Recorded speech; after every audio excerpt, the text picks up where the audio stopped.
and welcome to another Raw Talk session with me, Dolly Indigo Star. Today I talk with author and psychic medium Carol Noonan. We talk about her early awakening and ascension. This is part 1. Hi guys, welcome to another Raw Talk session with me, Dolly Indigo Star. And today I have special guest with me, author Carol Noonan, author of The Pleiadian Child. Carol is a channeler, mediator, mentor, and has a lot to say. She's written 2 books and she has quite a huge circle in the community. Carol, hello. Hello, Dolly. It's really great to be here. I'm really looking forward to this and delighted to connect with you. I love your energy and how grounded and down to earth you are. Thank you. I contacted you and you contacted me at the same time. We had a bizarre encounter, didn't we?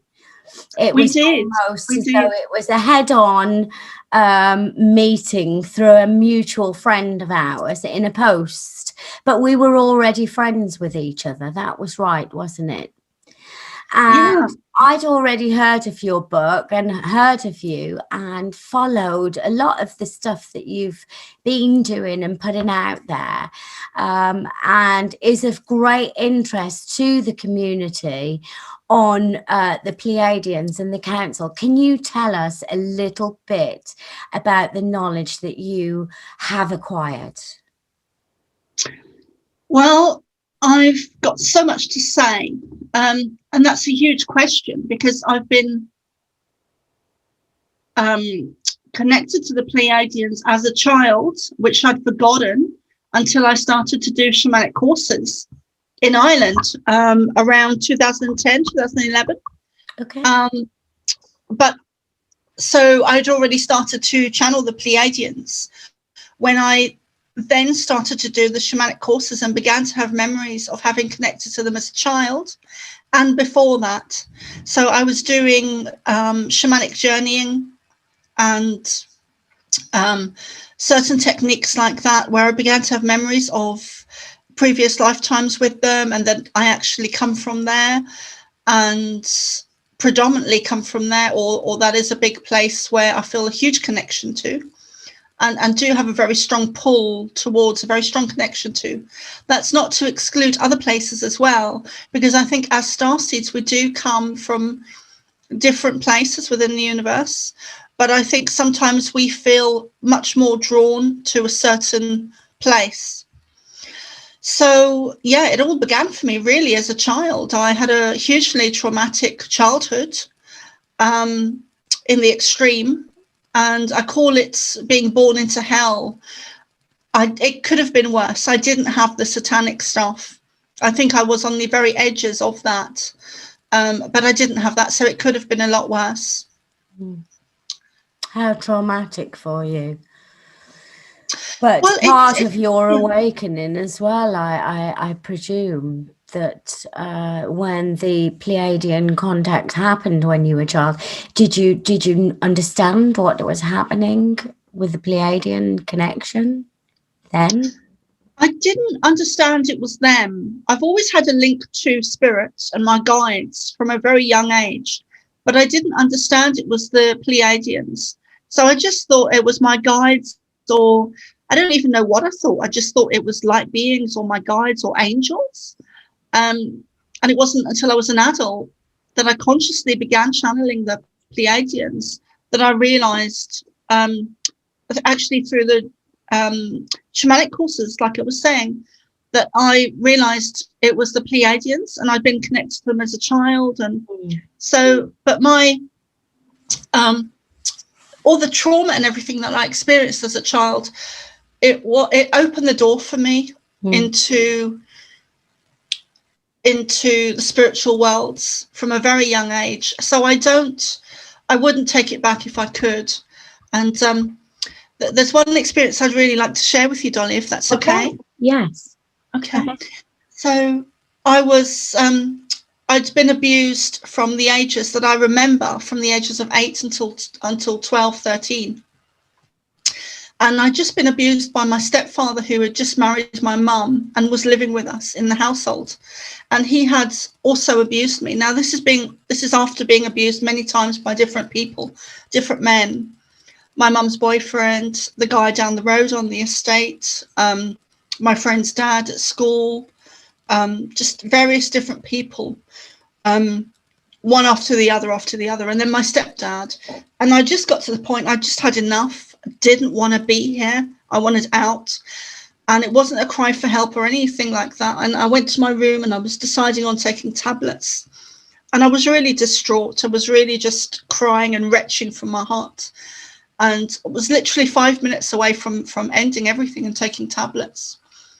And I was lying on my mattress on the floor because I didn't have a bed. And the next thing I knew, I was in the corner of my room on the right-hand side above the door, and I was looking down on my body. And I was just observing. I was looking down on my body. And the next thing I knew, I was in a white tunnel of light. And Jesus met up with me and took me on a very long journey for 3 or 4 hours and showed me my karma, my picture, my reason for things happening the way they were. And when he understood, when he felt that I got it enough, he then showed me the bigger picture for humanity. And I was gone about 3 or 4 hours. And when I came back, I was blissful, totally blissful for about 3 or 4 weeks. And that gradually ebbed away. But it was such it was such a profound experience. It really changed my life. It changed my whole perspective. Because I had a very different understanding when I came back, very different perspective. And I was very blissful, but I was still in the same situation. Nothing on the outside in my surroundings had changed, but I had changed internally because of the experience. Mm. Okay. Interesting. Thank you for sharing that story. Hard story to share, but changed your life. Yeah, it changed my perspective. It changed my understanding. It gave me a very deep understanding of spiritual laws and universal laws, and that I was experiencing everything that I needed to for my spiritual growth. So did you take the tablets? So do you think you died? Did you pass over? What? No, I didn't take the tablets. You were just contemplating taking them. Yeah, well, I was on the verge of taking them. You know, if I hadn't have had that experience, I would have taken them. Okay. I wouldn't be here. So you almost feel as though something intervened in your life and stepped in. Yeah, well, I'm not religious. I don't follow religion. I'm spiritual, I would say, but it was Jesus that came to me, and that's how I saw him. I saw him as Jesus, and kind of saved me, but not in a religious sense. I'm not religious at all. Mm. In fact, I have a real aversion to the Catholic Church. Interesting. So the Pleiadian Connection, the Pleiadian Child. Let's talk about that. Okay. Okay, great. Okay. So so when I was 8, I had my mum's boyfriend. So I think I forgot to say that I was very undernourished, with an alcoholic mother, a lot of trauma, a lot of abuse, bullied at school. And I was a skinny little thing. I was tiny. And I had this huge, big, fat guy lying on top of me, who was my mum's boyfriend at the time, who was also an alcoholic. And I was skinny and undernourished, and I literally couldn't breathe. And I left my body and connected to the Pleiadians. And I'd always remembered the abuse, but what I'd forgotten is that the Pleiadians connected to me at that time. and other times during my childhood. But that was one of the first that I consciously remember. I'm sure there are other times that I don't yet remember, but that was one of the first times that I remember connecting to them.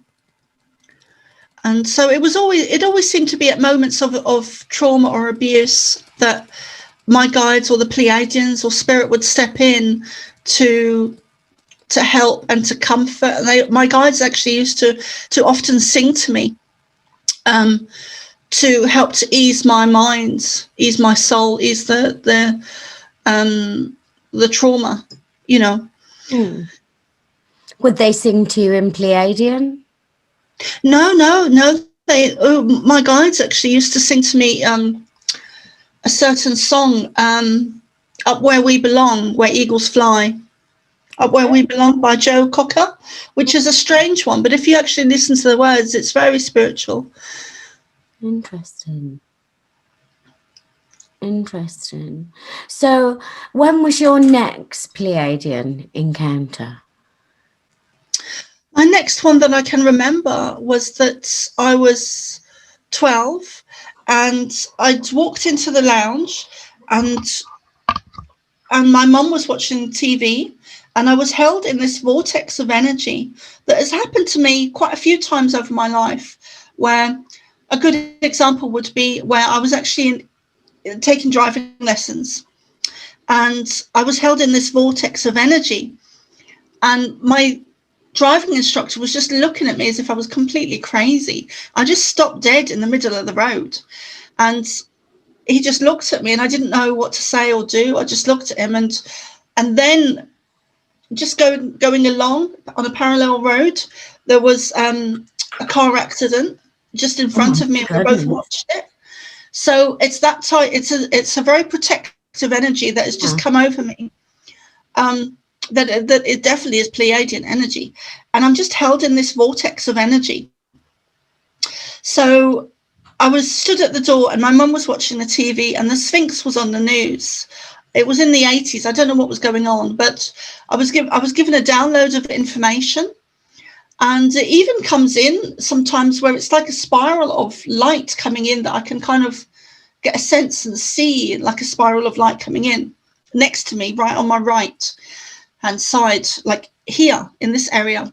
So I was given a download of information to do with the Sphinx, and I was shown that if you look head on the right hand side of the paw, there was steps going down to an area or a room or a cavity that were quite large, where there was hidden information that wasn't being shared with the public, hidden knowledge. So that was one of the times. Another time I would try to go to school, and it was quite a long journey from my house to the school, because we lived in Hackney in London, and the school was in, I think it was Dalston, it was actually in the place called Seven Sisters, near Seven Sisters in London, which is interesting. And we had this horrible red uniform, this red jumper and a black skirt. But anyway, so it was a big deal to get up and go to school, because it was an hour trek. So I did my hair, I did my makeup and got dressed and, you know, had a bath and everything, and then took this journey, got my school money and everything. And then I would get there and they had this huge black gates. And I got there and I stood there for about 45 minutes, an hour. And I was just held in this vortex of energy where I couldn't move. And to anyone passing by, I must have looked like a crazy kid, but I was getting these downloads of information. And I'd actually forgotten that information. What kind of information were they giving to you? What were you getting in this? Well, I was being told not to enter the school system. So I was held in this vortex of energy and I was being told not to go in. And it wasn't even that I was being told not to go in. I was held in this vortex of energy where I couldn't go in. And they said to me years later that we didn't let you enter because you would have been lost to us.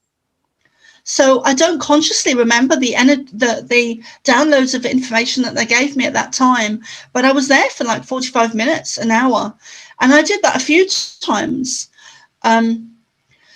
So, yeah. Interesting. So have you always experienced these things all through your life? Yeah, always. I've had so many experiences, one after the other, and I used to actually crave a normal life, but I've never had it, and I've come to a point where I've stopped expecting any type of normal or wanting any type of normal, because I know it's just not on the cards for me. It's just not on the cards. I was talking to spirit at a very young age, like probably as soon as I came out of my mum's womb. Always connected to spirit, always connected to my guides. I remember I used to talk to my granny about it when we lived in Ireland, because I was born in South Africa, and we left South Africa, we moved to Ireland, and then we moved to the UK. But when we were in Ireland, I remember talking to my granny about it and playing out in the garden with the fairies. And my granny was very religious, I guess, that we never got on when she was alive. We get on now, but we never got on when she was alive. And she didn't like it. She didn't like the fact that I was talking about spirit and playing with fairies in the garden, in my own world, basically. And she would lock me in the room and turn all the lights off, and she wouldn't let my mum interfere. She kind of took control. She was a very dominating woman, very dominating, very strong woman. So yeah, from a very young age, I had a lot of things going on, a lot of strange experiences, psychic experiences leaving my body, a lot of telepathy, being able to read people's thoughts. And basically I started reading people because I needed to know if they were safe to be around or not. That's really what I was doing. I was reading people because I had so many people around me that were abusing me. And then I was raped at the age of 13 by my cousin. And then the abuse kind of stopped until I was 16, when I actually left home. So yeah, it was one experience after another. I remember having a lot of dreams flying where I would leave my body and I'd be above the estate, flying around the estate. So I've always had very profound dreams, being on the astral, and yeah, just so many of them.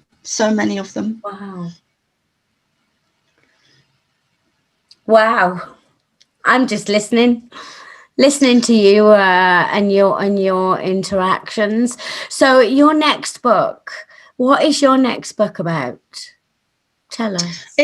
It's about the Great Awakening and things that are going on now. And because when COVID kicked off last year in January or February, I was quite I had a lot of anxiety around it, and I hadn't channeled the Pleiadians for a while, but I went into the garden and I connected to them and I said, look guys, what is going on?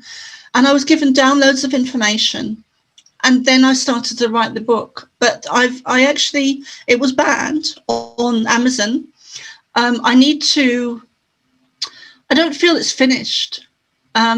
And I felt that a couple of times, but it's about things like the Great Awakening and what's really going on. And, I was told this is the last battle, and that this is a great time on Earth, a window of opportunity where we have this window of opportunity, and it's about our consciousness. It's evolving. It's about evolution. We are evolving as humanity. As a species, we are evolving. Our brains are changing. Our minds are changing. Our bodies are changing. Our abilities are increasing. Psychic abilities, telepathy, psychic awareness, healing, mediumship. We are evolving as a species. We are programmed. I wouldn't say programmed. No, it's more that we are evolving. We are evolving, but are we not still programmed as part of the program? Yeah, And that's what it's to remove this program first. We do. It's about stepping out of it. Mm. Simply stepping out of it and waking up and realizing that the governments that rule us, that own us, that control us, that have enslaved us, do not have our best interests at heart, and never have. And that we need to reclaim our power, take back our power, our divine sovereignty, step into our hearts, and focus on what we do want to create. Have the Pleiadians told you this? Is this what they have made clear when they're channeling to you? Yeah, it's one of the things. It's one of the things, yeah. And I remember when I first started channeling them, I was actually sent an email by a guy called Joshua Shapiro, and I was living in Lewisburg. I just left my husband, and I got this house on the beach in rural Ireland on the west coast of Mayo in Lewisburg, and a beautiful place. And I really just opened up, and I didn't have any concrete or, I was just there healing and growing my own vegetables, and very peaceful time for me. But so I was sent an email by a guy called Joshua Shapiro, who said, I was given your name and I think we should work together. And at first I just thought he was crazy. But I soon realized he wasn't. I soon realized he was awake, aware, and conscious. And he actually does the crystal skulls in America. He's known as the Crystal Skull Explorer. But he really opened the door for me, because as soon as he made that contact with me, I began to channel the Pleiadians consciously, where they turned up and they were behind me, slightly off center to my left. And it was actually Ashtar. And when he gave me his name and I saw him in my mind's eye, I didn't know who Ashtar was at all. I had no idea who he was. I just had this person behind me who gave me his name. And they come in with so much love. It's just beautiful. It's love times a thousand. Such a feeling of it's just pure love. That's all it is. Because they really come from the heart.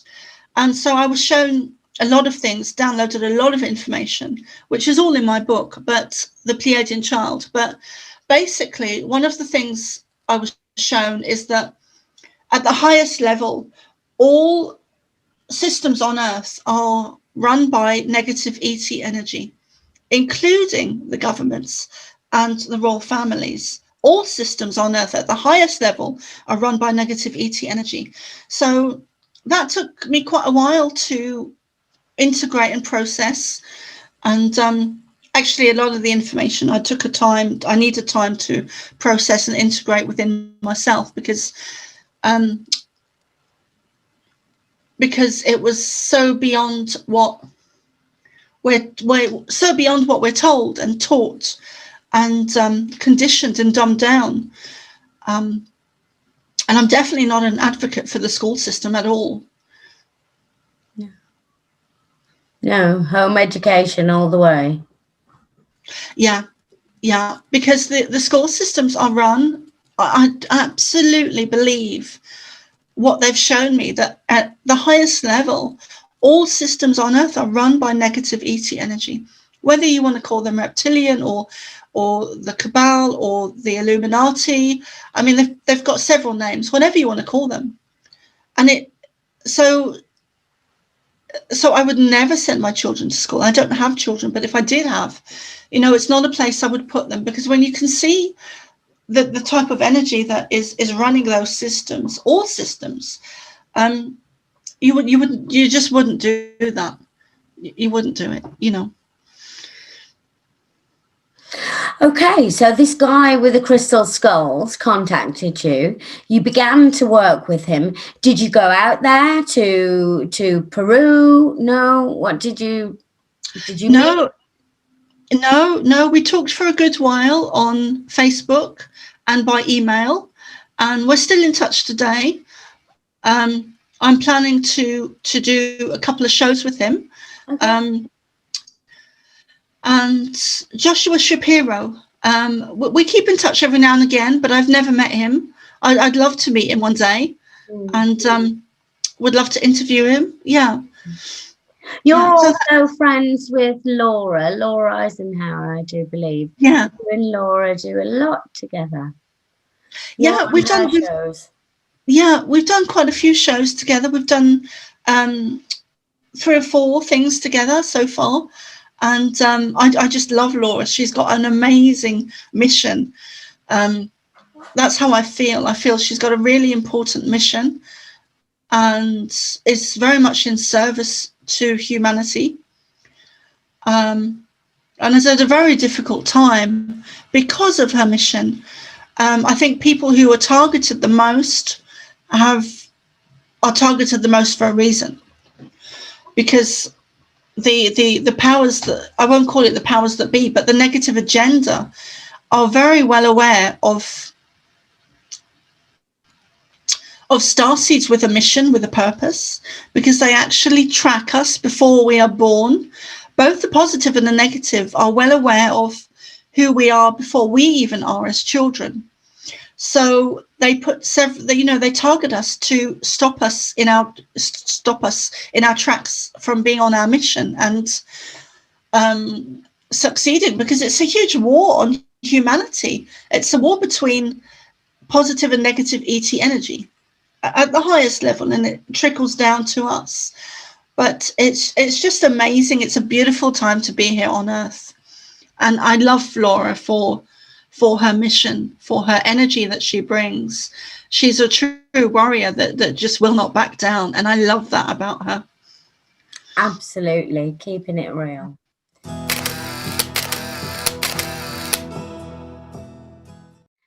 Do you think that ETs are among us here on Earth?